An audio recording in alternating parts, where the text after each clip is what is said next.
Once upon a time, say the late 1960s, a business developer and cartoonist bought some property in Central Florida. This developer ran into some opposition when he tried to get permits to disturb the aquifer. You see, the property was mostly swampland and not very useful as it was. So, in order to achieve his goals, the developer's company funded the creation of a new political entity in Central Florida named the Reedy Creek Water Management District. Upon this district was created the township of Lake Buena Vista. Now able to control the permit process, the developer's plans were realized, and today we have Walt Disney World, which is a registered trademark of the Disney Company and is not being used here by any permission. And as we would like to avoid being sued by Disney's fascist lawyers, the name Disney will not be used again in this performance. But our tale really centers on an area known as the Reedy Creek Hollow. A lot of strange things have been going on down there. A drowsy, dreamy influence seems to hang over the land and to pervade the very atmosphere. Some say that the place was bewitched by a high German doctor during the early days of the settlement. Others, that an old Indian chief, a prophet or wizard of his tribe, held his powwows there before the country was discovered. Certain it is, the place still continues under the sway of some witching power that holds a spell over the mind of the good people, causing them to walk in a continual reverie. They are given to all sorts of marvelous beliefs, are subject to trances and visions, and frequently see strange sights and hear music and voices in the air. The whole neighborhood abounds with local tales, haunted spots, and twilight superstitions. Stars shoot and meteors glare more often across the valley than in any other part of the country, and the nightmare, with her whole ninefold, seemed to make it the favorite scene of her gambles. The dominant spirit, however, that haunts this enchanted region and seems to be commander-in-chief of all the powers of the air is the apparition of a figure without a head. It is said by some to be the ghost of the developer, a famous cartoonist who died shortly after the beginnings of this project. It is said that he is very angry about the overdevelopment of his property, and he is ever and anon seen by the country folk hurrying along in the gloom of night as if on the wings of the wind. His haunts are not confined to the valley, but extend at times to the adjacent roads, and especially to the vicinity of a new development at no great distance. Indeed, certain of the most authentic historians of these parts, who have been careful in collecting and collating the floating facts concerning the specter, the ghost rides forth to the scene of the new development in nightly quest of his revenge. At the rushing speed with which he sometimes passes along the hollow like a midnight flask is owned to his being angry and in a hurry to get things done before daybreak.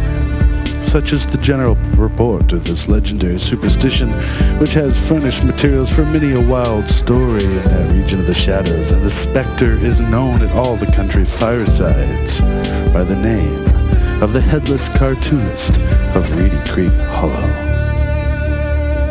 It is remarkable that the visionary propensity I have mentioned is not confined to the native inhabitants of the valley, but is unconsciously imbibed by everyone who resides there for a time.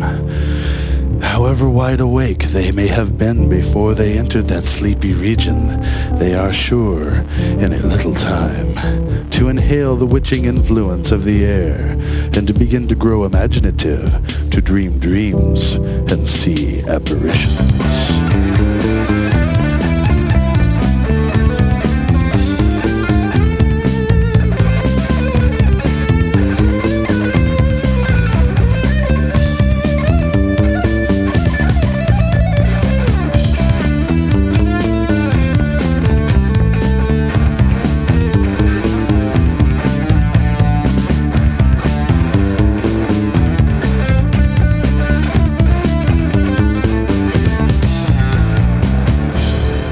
brings us to the character of one Ichabod Eisner.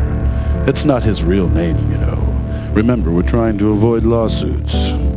Some say he was a marketing genius. Others maintain that he was just a shrewd salesman.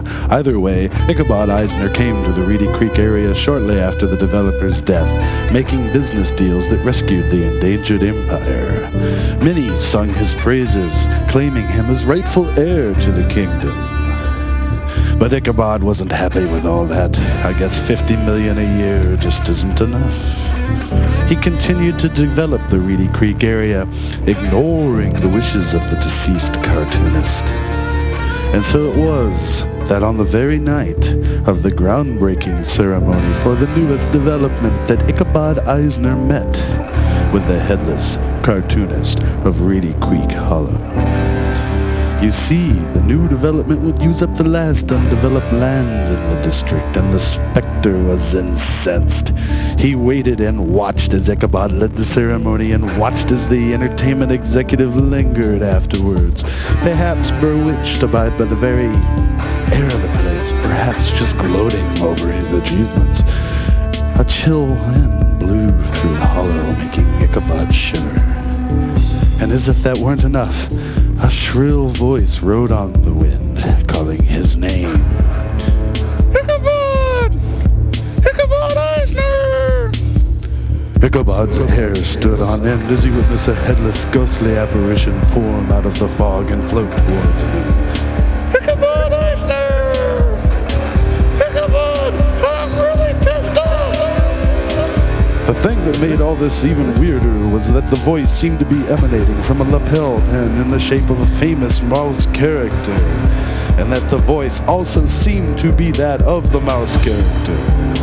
Ichabod, I'm really pissed off! You just keep building and building and building! It's pushing on! You! Stammered Ichabod. You can't be real! This must be a joke! The boys in the robot shops built you, didn't they? Ichabod, you must be stopped! As the ghost said this, his arm reached up and removed the mouse head lapel pin, which started to swell in size. As it reached the size of a prize-winning pumpkin, it was abundantly clear to Ichabod that the robot shop had nothing to do with this. He broke into a run.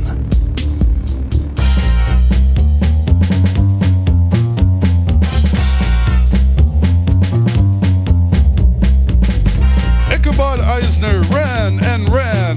No matter how fast or which way he turned, the ghastly apparition pursued no more than an arm's length away. Ichabod's luck turned worse when he tripped and fell. As he turned over and looked up, he saw the mouse head burst into flames as the headless cartoonist flung the projectile at him.